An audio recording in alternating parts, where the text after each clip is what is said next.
Hi everyone, in front of me I've got MOTOROLA Moto E15 and let me share with you how to check for the software updates on this device. So first of all, make sure that you've got the internet connection because it is required, and then you can enter the settings.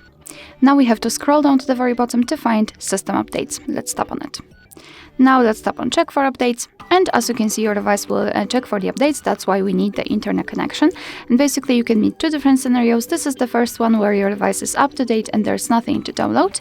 So all you have to do is to tap on got it. And the second scenario is where your device will actually find the update.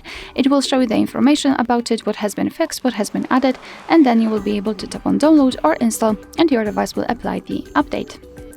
Alright, so that will be all. Thank you so much for watching. I hope that this video was helpful, and if it was, please hit the subscribe button and leave the thumbs up.